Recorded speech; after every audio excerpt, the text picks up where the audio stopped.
Welcome to another episode of Conspirabox, your information box for occasional awareness.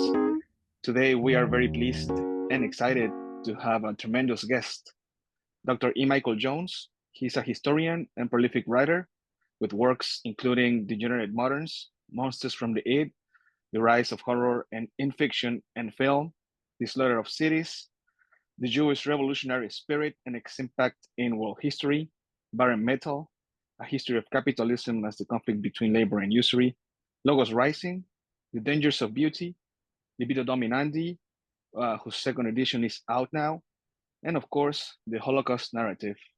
Thank you very much, Dr. Jones, for joining us today. You're welcome. It's such an honor, sir. Thank you. We know that you are now working on a new book about American identity. Could you tell us a little bit about it, please? Yes, I got an email from a man who could trace his family back to 1683 in the United States of America.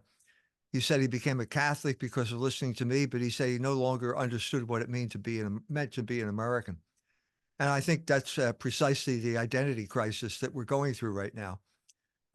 Emmanuel Todt, the French writer, wrote a book called La Défaite de l'Occident, in which he said that the American empire is collapsing now because its hidden grammar is Protestantism, and Protestantism is evaporating or has evaporated. I think that's true.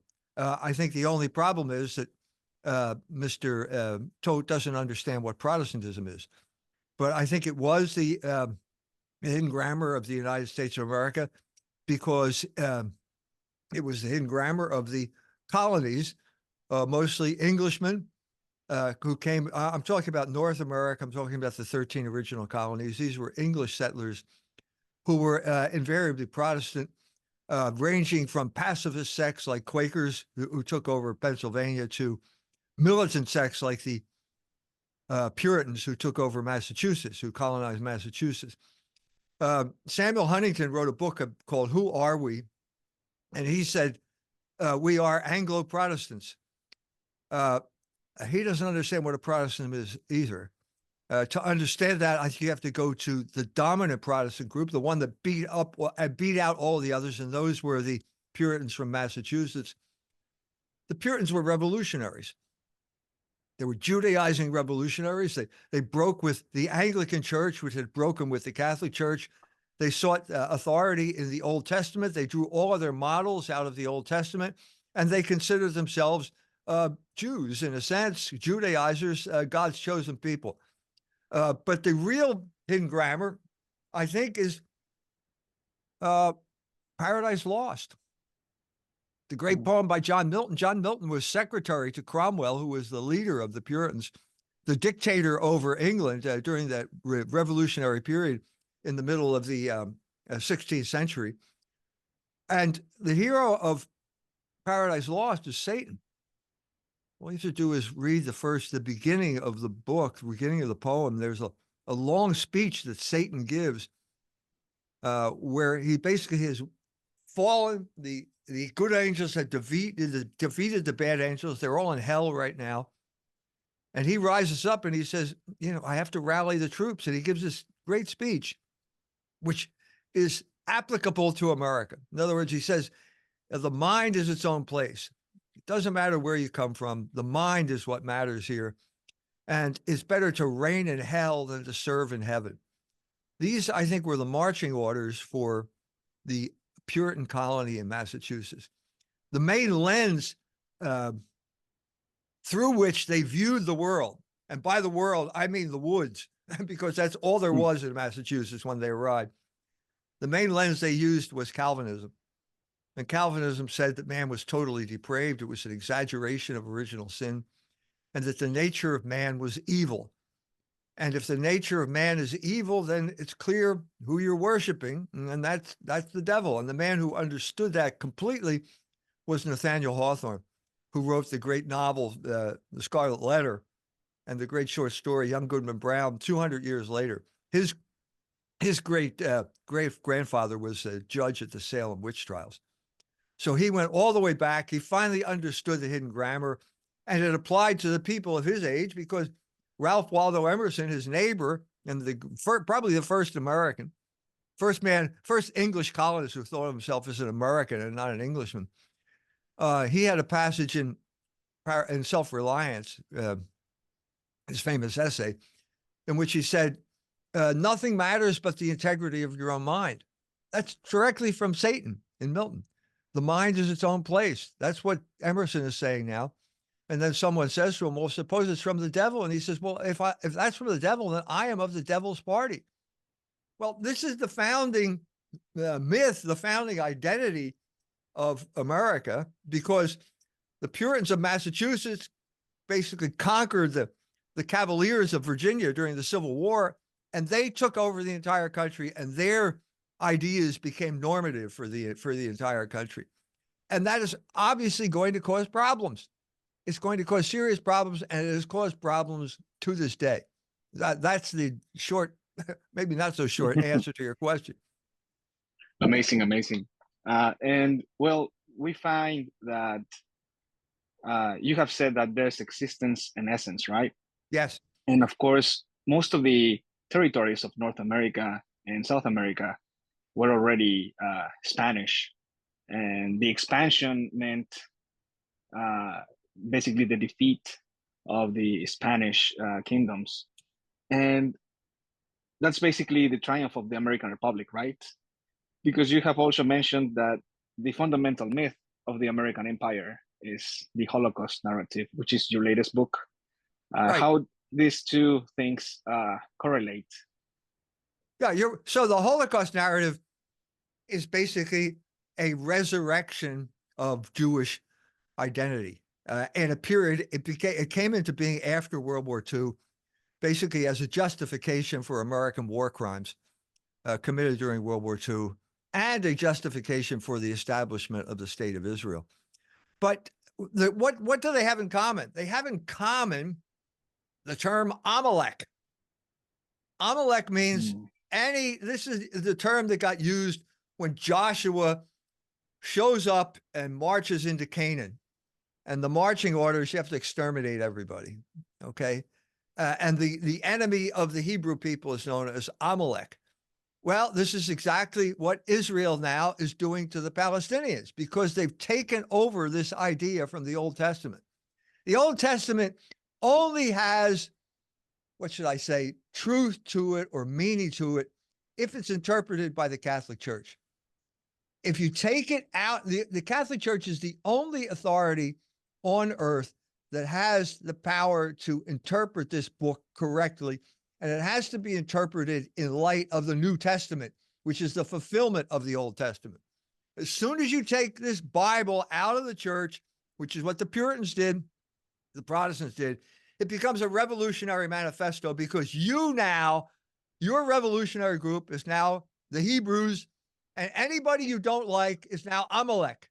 And the Puritans acted on this immediately. So the first war against the Indians was justified. They slaughtered everyone. The Puritans, the King Philip's War, slaughtered all of the Indians. And this set the precedent for the Protestant North American attitude toward the native people. It was extermination based on Amalek, which Milton and those people took from the Old Testament. Cromwell did the same thing in Ireland. When he showed up in Ireland, in Drogheda, the Irish were Amalek, and that allowed them to slaughter him. He had the slaughter of the King Philip's War in mind when he went to Drogheda. And this is fundamentally different than the Spanish colonization of South America, which was not based on this kind of ethnocentrism, which the English had because they lived on an island. They now had a state church. They had broken with the universal church. And so the church only applied, they were the true Christians. And then they got into fights about who was the real Christian with all these different sects. But you didn't have that universality that the Catholic Church had. And as a result, you treated the native peoples with contempt, which was not part of the colonization of South America. And it was also not part of the colonization of Quebec and French Canada. Both of those groups, obviously the Franciscans played a huge role in the colonization of Mexico, but my feeling is the paradigmatic group for both North and South America Canada and South America, were the Jesuits, who would go into these. I'm talking about the Jesuits in Paraguay, the Jesuit reductions in Paraguay. I'm also talking about the Jesuit settlement of Quebec. In both instances, the Jesuits would show up and they would learn, first thing they do would learn the language of the people. So the Jesuits wrote a grammar for Guarani and a dictionary for Guarani, which has preserved Guarani to this day. It is now one of the official languages of Paraguay. They did the same thing in Quebec. And in Paraguay, they created, within 3 generations, an economy, a money economy, okay, that was not exploitative. There was not a usurious economy. They also created manufacturing. So the Guarani were making musical instruments. They had created new drinks, guayuso, yerba mate. These were created by the Jesuits to keep the Indians from getting drunk, because the only beverages they had were alcoholic at that point. So I'm saying this was the main difference between the colonization of North America and the colonization of South America. And the problem arose with, again, the British Empire. They were not going to let this happen. And so they began to subvert all of the Catholic governments in South America by promoting Freemasonry, which is they were also promoting in France. And the big conflict came when the Duc de Choiseul from France and the Marquis de Pombal in Portugal went to the Pope, and said, you have to suppress the Jesuits. The first Pope, Benedict XIV, told him, no, I'm not going to do it. Then his successor was a weak man. He caved in. And once the Jesuits were suppressed, all of those reductions in Paraguay were going to be destroyed, and it paved the way for the French Revolution. Amazing. Well, let me tell you a little bit about where I am from. It's from Veracruz, a little town called Orizaba in Mexico. And really like a mile away from here was where Hernan Cortés and the Malintzin got married. So it was right. One of the first marriages between Catholic Spain and native Mexicans. And of course, the Franciscans, who played a big role here in Mexico, they helped us preserve over 300 native languages from different ethnicities. And we also are very proud of that. Basically, well, we are very famous for our food, and each little piece of state and little towns have their own cuisine and their own traditions, which are not Catholic, of course, and many celebrations throughout the year. And well, we are very happy that we didn't get colonized by the Puritans in that regard. The problem was not the Puritans, because that was long gone. The problem was the Freemasons. And the problem was that the takeover of the Mexican government by Freemasons, and then that horrendous anti-Catholic regime during the 1920s led by Plutarco Calles, that simply set out to persecute all of the Catholics in Mexico. That's the fundamental problem with South America. It was this takeover. Look, the United States helped Plutarco Calles persecute the Cristeros. He said the United States Freemasons sent guns and airplanes to persecute the Cristeros, and it was a tragic, it's a tragic story what happened to them. When I was in Guadalajara, and all the people there, when they were the descendants of the Cristeros. People were calling them Nazis, but every time a speech would finish, they'd say "Viva Cristo Rey," which indicates to me that they're not Nazis, that they have this kind of native resistance movement that they're still loyal to. But I mean, that's the fundamental problem. In North America, there was a consistent, even though they had huge numbers, like say beginning in the 1840s, huge numbers of Catholic immigrants, they were always viewed with either suspicion or contempt or hostility. It was never any different. The numbers, the hostilities calmed down. The high point of the hostilities were the nativist riots of the 1840s in places like Philadelphia, which is where I came from. But the hostility is still there. there's still this sense of a lack of identity. Still have this problem because they can't accept the fact that Protestantism is inadequate. They keep holding on to this obsolete ideology known as Protestantism. And as a result, they consistently get things wrong because they don't understand who they are. So let's get to the current issue right now. Did you see the Republican National Convention? About Donald Trump? Yeah, yeah. Okay, yes. A little bit. I saw tweets. This is a classic manifestation of lack of identity. Who are these people? What does it mean to be an American? Well, now it means to have Hulk Hogan come up and rip his T-shirt. I mean, this is ridiculous. What does this mean? It means you have no identity. You don't know who you are.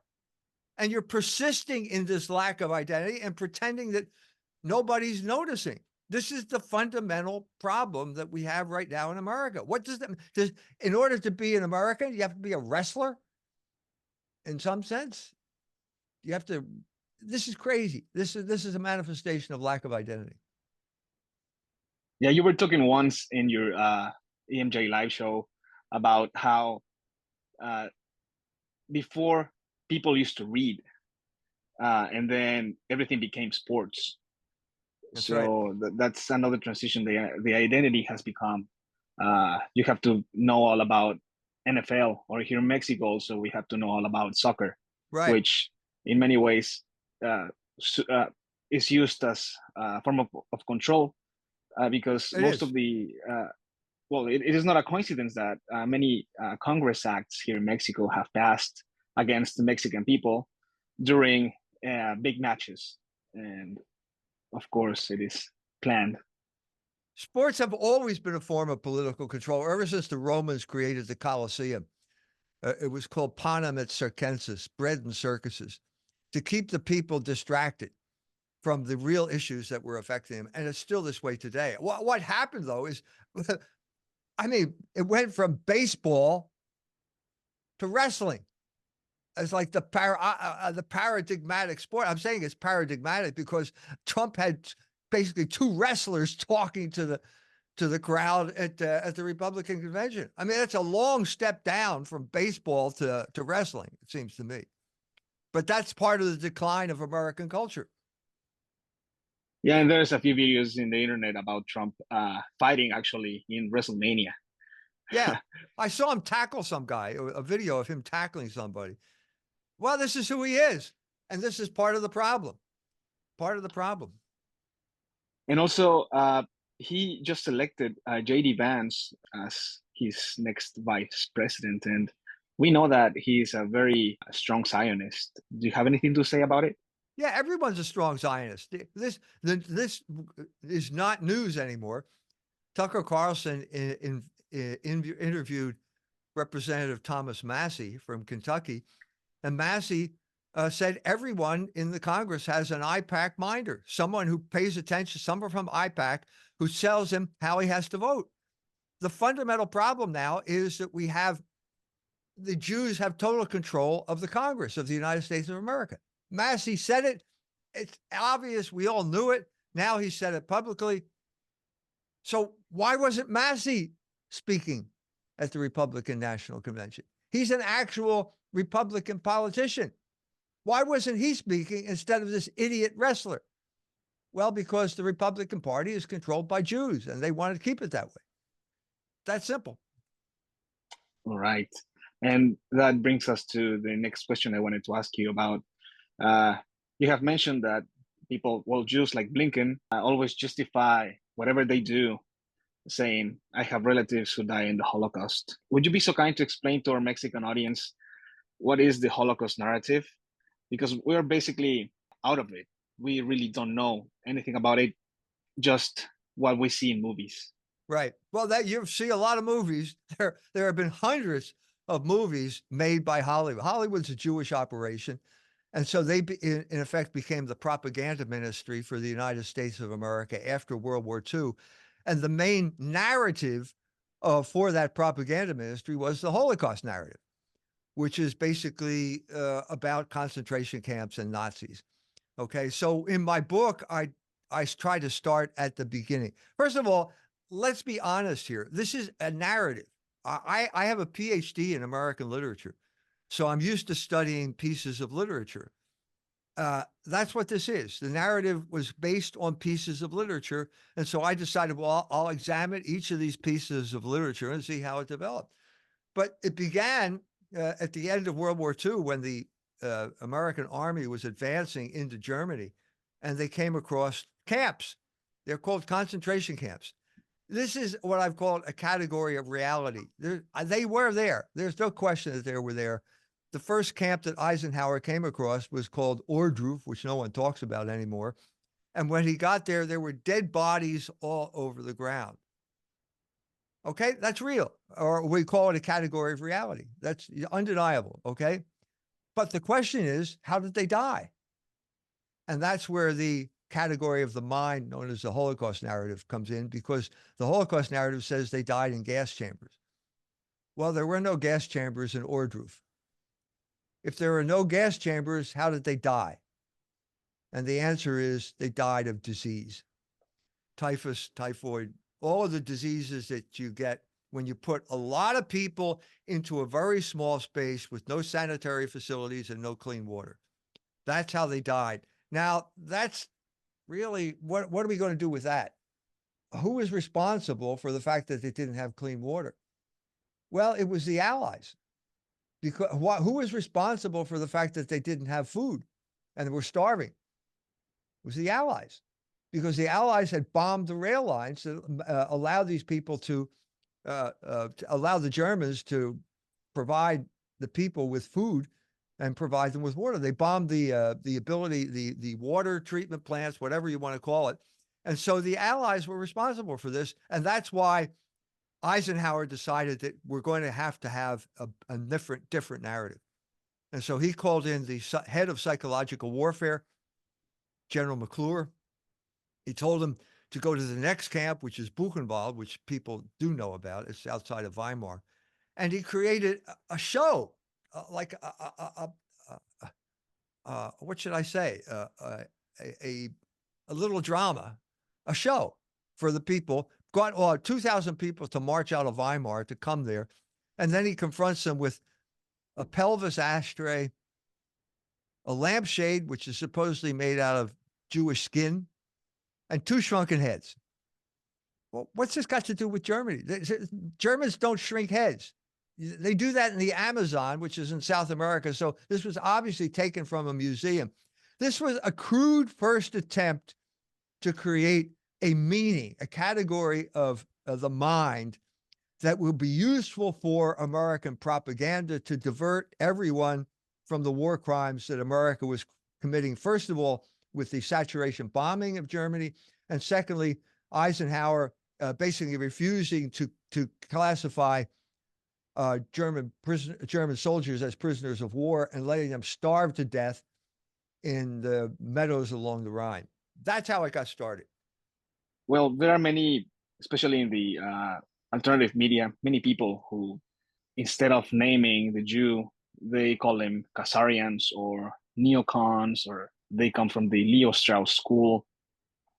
And it is interesting how, for example, the Ukraine war, which is ancient Khazaria, seems to be the real return of the Jews there. Can you tell us a little bit about why this is not about DNA? Because Ashkenazi Jews are obviously not Semitic, and therefore anyone cannot be anti-Semitic if there is not a Semite. This is the thesis, of course, of the Jewish revolutionary spirit. Can you tell us about why this is not about DNA? Yeah, well, first of all, the term anti-Semitic or anti-Semite is a new term. It was created in 1871 by a German by the name of Wilhelm Marr. He was a revolutionary in the Revolution of 1848. He felt that the Jews betrayed the revolution in Hamburg, didn't like the Jews, but he didn't like the normal vocabulary in talking about the Jews, which was religious. Well, that goes all the way back to the beginning of Christianity, when the Jews had to deal with Jesus Christ. Is he the Messiah, the long-promised Messiah, or is he someone who's going to betray the people or not going to bring about the kingdom we want? And he split the Jewish people right in half. Probably not half numerically, but it's certainly in half ideologically.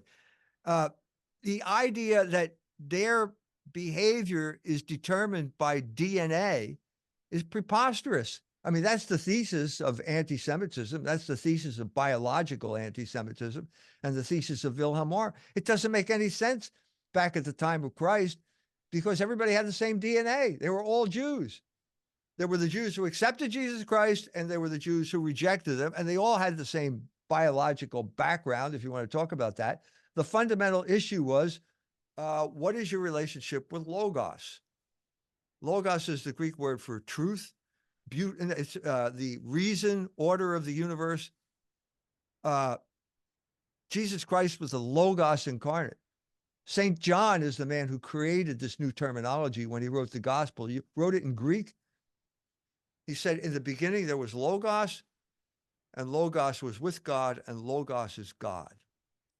Now, that was a fundamental change in reality, in the understanding of the universe, because he took Greek terms and imported them into Christianity and changed Christianity forever because it became a philosophical religion. So if it's the order of the universe and the Jews kill the Logos incarnate, they are making an attack on the order of the universe. And when you do that, you become a revolutionary. And that's what they've been ever since. So if you don't believe me, read the book. That's where I make my case. For 2,000 years, this has been their identity up to the present day. And it's not determined by their biology. In the Jewish revolutionary spirit, you compelled 2,000 years of history, basically as a conflict between the Catholic Church and the Jews. Here in Mexico, we always hear about the Spanish Inquisition. Basically, we know that it was something terrible that the Catholic Church did, but we don't really know what it was about. You deal with it in the Jewish revolutionary spirit. Can you explain to us the role the Jews play in the Catholic Inquisition? Yes. So at the end of the Middle Ages, let's say in the high watermark of the Middle Ages, the head of the Dominicans, Raymond Peñaforte, meets a rabbi who converted to Christianity. And the rabbi tells him about what the Jews do. And at this point, Raymond Peñaforte takes him to the Pope, Pope Gregory IX. And the rabbi says to the Pope, "Do you know what's in the Talmud?" And the Pope says, "What's the Talmud? You've never heard of this book." And then the Rabbi Donin explained it to him. And so the Pope then turned to Raymond of Peñaforte, who was the head of the Dominicans, and said, "I want you to confiscate the books of the Jews. And if this is true, I want you to burn them." Well, what happened at that point was the church understood that there was an enemy here inside the walls, and they had to deal with it by disputation. There was the disputation of Tortosa, where the Dominicans forced the rabbis, this is all in Spain, where the Dominicans forced the rabbis to engage in a debate, a discussion about what was in the Talmud. And the rabbis lost badly. They lost badly because their interrogators were mostly ex-rabbis who were now Christians, and they knew the inside story. So at that point, there was a mass conversions all throughout Spain and Western Europe. And at that point, there were so many conversions that the church didn't know what to do with all the empty buildings, all the empty synagogues. At this point, basically, the Jews left Western Europe. They either converted to Catholicism or they went to Poland. Now, the conversions were not sincere for some of these people because the rabbis condone insincere conversions. The Catholic Church does not do this. If you're in the Roman Empire and the Roman emperor says you have to offer up incense to an idol, you have to refuse, even if it means you're going to die as a result of it. The Jews said, you can lie. It doesn't matter. And as a result, they had a fifth column within places like Spain who were still acting like Jews, conspiring against the Spanish crown with their enemies, namely the Moors. and creating problems throughout the empire. And so the first solution they proposed was the Inquisition. The Inquisition was not for Jews, it was for Jewish converts, and they wanted to make sure that they were not slipping back into Judaizing and were becoming a fifth column. They were warned. If they didn't hear the warning, they were burned at the stake. No Jew was ever burned at the stake. Only Catholics were burned at the stake who had converted from Judaism and were not following that law. That is the beginning of the Inquisition. The Inquisition failed to root out the problem, and at this point, 1492, Ferdinand and Isabella had conquered and reunified Spain under the Catholic monarchy, and they decided we can't trust these people, can't deal with them, they're not honest, and so they expelled them. And half of them went to Holland, and half of them went to Turkey. And they caused trouble there as soon as they got there and caused it basically to this day, one way or the other. And so the Jews that went to Holland got involved in the slave trade. They got involved in the sugar business. They were down because the Spaniards were in South America. They spoke Spanish. They went down to South America and got involved in slaves and sugar. Rabbi Manasseh ben Israel was involved in the sugar business, and it was controlled by Jews, and he was the main negotiator to try to get England, let the Jews back into England. That's pretty much the short story of the whole thing. Amazing, amazing. And the way you connect the revolutionary Jew and his means of pursuing their objective is through usury. This brings us to your other book called Bar and Metal. You say that there's always the revolutionary Jew and the financier. Can you explain to us what is usury and how the Jews have used this diabolical sin to imprison us in debt? Yeah. What was your first question? What was what is usury and why? Oh, what is usury? Okay, it's taking an interest on a loan. There is no shared risk in a loan, and so all of the burden is placed on the person who borrows, and the person who borrows has to put up collateral. And if the has a bad year, let's say you use the money properly, you start a business, you're getting a return on your investment, and then you have a bad year. If you have a bad year, it doesn't matter. If you miss your payment, they will take over all your money. The Jew, because the Jews were the people who lent money at this particular period of time. That is the fundamental problem. The other problem is the nature of compound interest, which is what is the basis of usury. If you take simple interest, if you borrow $1,000 and say, if you lend someone $1,000 and I say, I want you to pay me $1,100 back, that's a fee and that's justified. You can do that, but you cannot charge compound interest, because compound interest intrinsically gets out of control because it's based on a geometric progression that makes every loan unrepayable after around 70 years. And at that point, you've got problems. Now, this has been always the case. I don't know whether you heard about it, but there were riots in Kenya. Have you heard about the riots in Kenya? No, I haven't. No, nobody's heard about it over here. But this is serious stuff. The rioters broke into the Parliament building and set it on fire in Nairobi. I've been to Kenya. I've been there a number of times. I know people from Kenya. What's going on here? This is usury. No one mentioned this in any of the reports. The IMF will lent Kenya $3 billion, knowing full well that they will not pay it back. As soon as the loan comes due, then they start their demands, okay? And they start saying, well, you have to raise taxes. That's exactly what happened in Kenya. They raised the taxes, the people couldn't pay it, and they rioted. And at that point, where's the money, by the way? Well, suddenly they came up with some money. Where was all that money? Well, the crooked politicians stole it. And the people of the country are supposed to pay it back so that the politicians can keep their ill-gotten gains. Well, the people didn't like it. I'm saying this is consistently the situation when you get a sovereign floating loan. It can't be repaid back. The whole reason that we have the United States of America and not 13 British colonies is because of the creation of the Bank of England. In 1692, the Whigs created the Bank of England, and they became filthy rich because the taxes went to pay them off for their loan.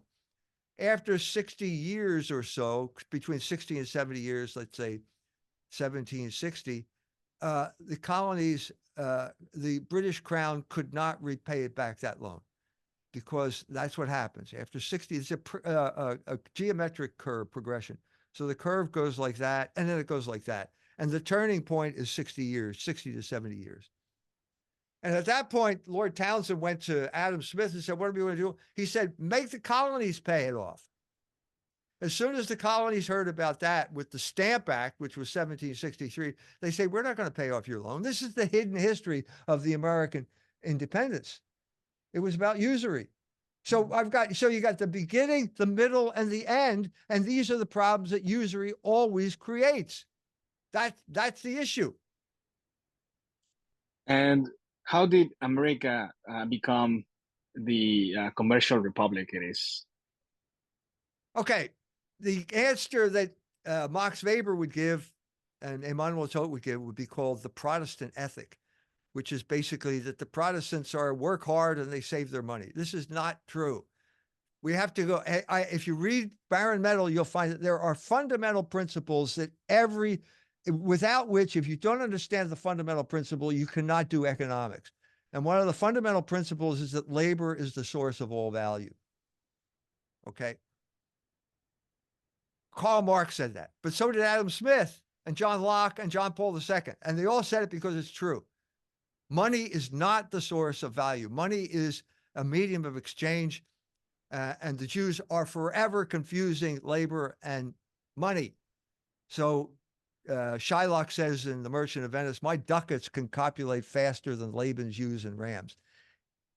Aristotle said money's sterile, and Aristotle was right. And the only reason the Jew thinks that money can copulate is because he gets rich from usury, which is not productive use of money. Okay?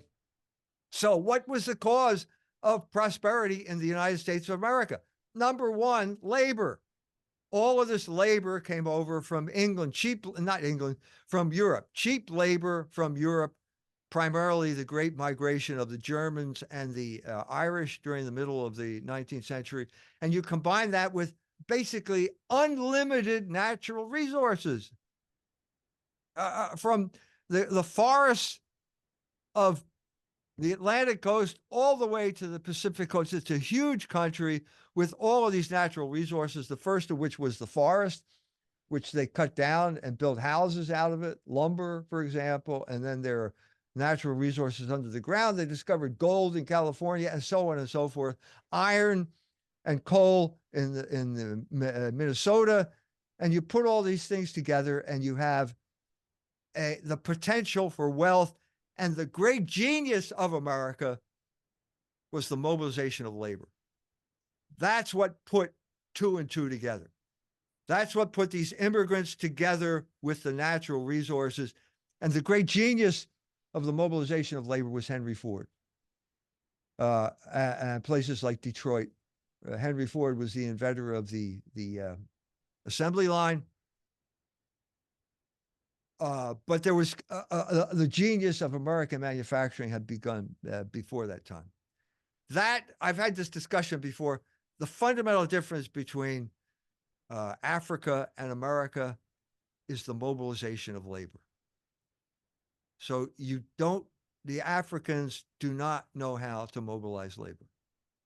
The main source of labor in places like East Africa was the family. And so you had polygamy and you had many wives. The man had many wives because he wanted many children, because he wanted the children to work on the farm. This polygamy prevented the mobilization of labor in Africa, and it's been a problem to this day. All right. Also in environmental, you talk about the principles of Newtonian science. Can you please give us a short explanation about it? Yeah, Newton is in many ways the intellectual father of England. Up till that time, the Royal Academy was a combination of Freemasonry and magic. And it didn't change all that much with Newton. Newton was an alchemist. But he invented the inverse square law. That is completely different from his view of the universe. His view of the universe is based on gravity and inertia, which he got from alchemy. And Empedocles called it love and strife. Okay, and that is they're the two fundamental laws of the universe. Gravity brings things this way. Love, it goes that way. You put them together, you have circular motion, and that makes the universe a machine. And once it's a machine, you don't need God. And so Newton killed divine providence. Newton killed the idea that there was some type of God who was actually intimately involved in the affairs of men. Didn't exist anymore. It's called deism, Deus absconditus. He's off there somewhere, but he's not. The main thing we deal with are these laws, and they're basically all they need. It's a machine, because all you need is two kinds of motion. You get circular motion, the machine takes care of itself. The next step in that trajectory was Adam Smith, the economist who took Newtonian physics and turned it into an economic system. So now you have competition and self-interest, which is exactly the same as gravity and inertia. And that once that became a self-subsistent system, then there was no room for morality in economics. Now, Adam Smith got hired as a moral philosopher because economics was part of moral philosophy in the middle of the 18th century. After he wrote his book in 1776, economics became pseudophysics. And once it became pseudophysics, then there was no sense that there had to be justice in economic exchange. These were impersonal laws. You had to grind the worker because that was the iron law of wages. All of this capitalistic justification for the exploitation of labor came into existence during the 19th century based on Adam Smith's reading of Newtonian physics. And speaking about wages, you mentioned the difference between minimum wage, which basically rules now, and you mentioned the other part, the counterpart, the family wage. What is the fundamental difference between these two? So if you leave wages to the capitalist system, you will have a race to the bottom. And this is what the capitalists want. They want the worker to outbid the other worker with ever lowering wages. Okay. At a certain point, you will reach a wage level which will not sustain the family, which means you cannot be married and have a job and raise your family. At that point, you will not get married and you will not have children. And the natural consequence of that is that the workforce will die out. And that's precisely what happened in Florence, because the Florentine oligarchs, the Medici, had total control over the economy, and they wouldn't raise wages. And so Florence became a museum. That's what it is today. It's a museum, even though in the 15th century, it was one of the great manufacturing cities of Europe, the cloth manufacturer. So you have to have a family wage. You can't go below a family wage. Your wage has to be able to, a man has to be able to support a family with his wife staying home to manage the household. Now, what destroyed that? Feminism. In the 1970s, in the 1950s, the principle was family wage. And that's how you got the high wage jobs in Detroit in manufacturing. 70s comes along, the feminists arrive and they say, no, equal pay for equal work. That's the new rule. No, that's wrong. That's wrong because women were always supported by their husbands working. That's the only way a woman can take care of her family in any decent fashion. That's the only economic system that will allow children to flourish and develop into productive citizens. And if you want proof of the opposite, look at what happened to the family beginning in the 1970s. Look at what has happened since that time. 1973, wages stopped going up in America. They've never gone up since that time. You're making more money nominally because inflation, but the actual wage has not gone up. Okay. And what happened also in 1970, around 73, the credit card was introduced. And this camouflaged the fact that you weren't making enough money. So what you have when you have two people working, what do you realize? Now this great emancipation of women. Now two people have to work, husband and wife have to work to make the same amount of money that the man alone made in the 1950s.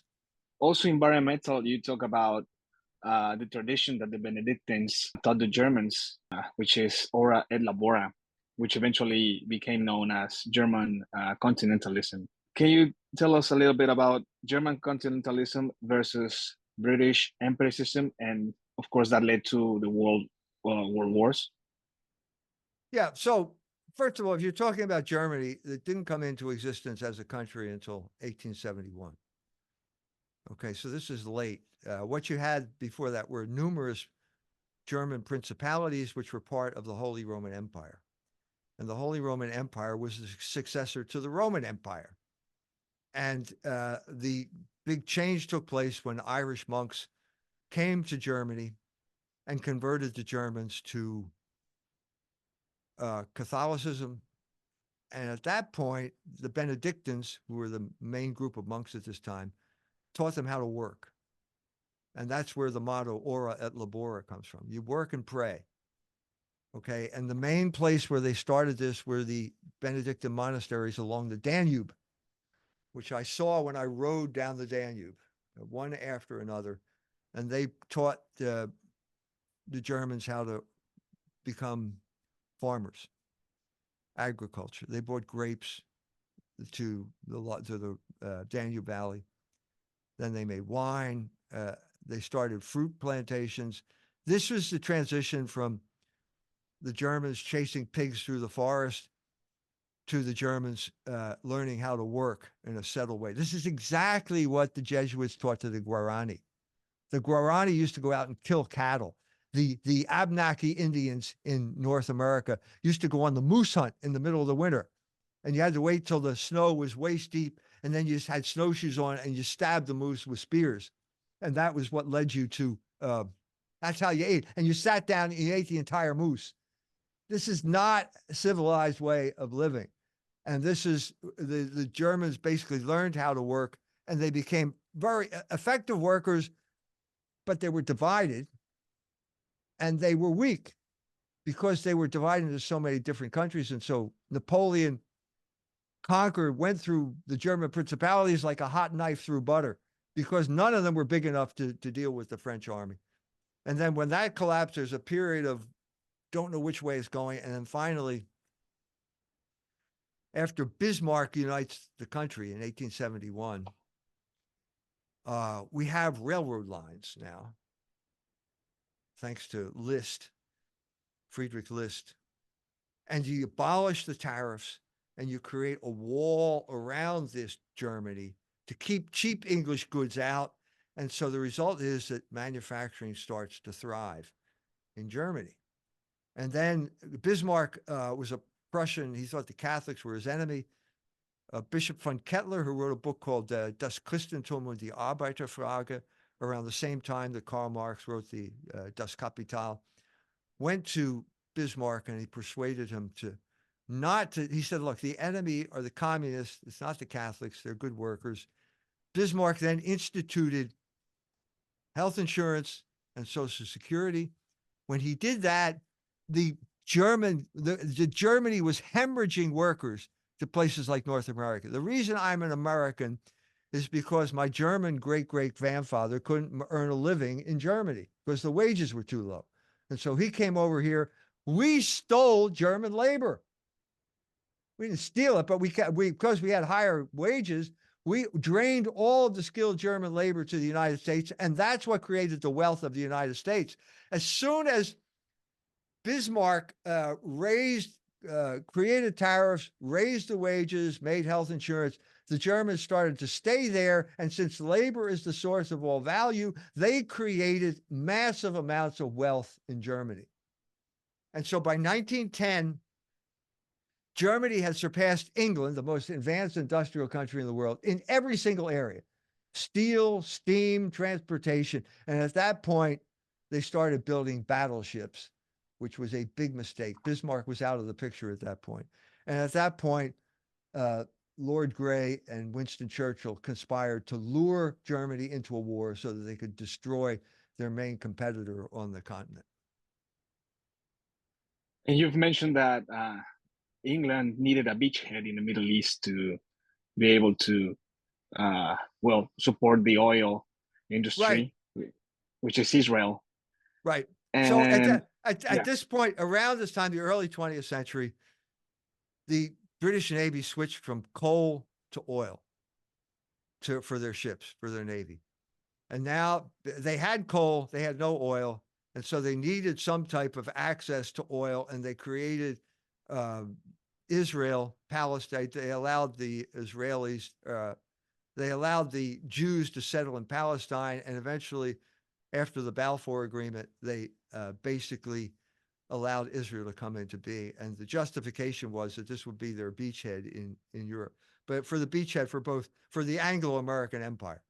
But the main issue was the fact that the British Navy had switched from coal to oil as their fuel. There is a very famous video from Biden, actually, for C-SPAN, which he says that Israel was the best investment the U.S. has ever made. That you can tell the guy's in his dotage. You can tell the guy's brain isn't working. How much money have we shipped over to Israel? This is not a good investment. It's time to cut our losses and cut off Israel before they drag us into another world war. It is the best $3 billion investment we make. Were there not an Israel, the United States of America would have to invent an Israel to protect her interest in the region. The United States would have to go out and invent an Israel. The second part is people should understand by now, this should be crystal clear, that Israel is the single greatest strength America has in the Middle East. I always say to my friends when they say those things to you, I say, imagine our circumstance in the world were there no Israel. How many battleships would there be? How many troops would be stationed? You know, I used to say early on when I was a kid, I'd say, when I was a young senator, I'd say, if I were a Jew, I'd be a Zionist. I am a Zionist. You don't have to be a Jew to be a Zionist. Progress occurs in the Middle East when everyone knows there's simply no space between the United States and Israel. There is no space between the United States and Israel when it comes to Israel's security. There is only one nation in the world that has unequivocally, without hesitation, and consistently confronted the efforts to delegitimize Israel. At every point in our administration, at every juncture, we've stood up on behalf of legitimacy of the state of Israel. The security of Israel and the United States is inextricably tied, and we will never, ever, ever abandon Israel out of our own self-interest. And yeah, and in your book, The Holocaust Narrative, you mentioned how the Stern Gang and Irgun, Zwailumi, and all those Jewish crooks, they went to Palestine basically and started to dismantle it. Can you tell us about how that happened? Yeah, well, you know, it's a long story, but basically it was the result of the dislocation of World War II. All of those people, the initial reaction among the Jews was to let's poison the wells in Nuremberg.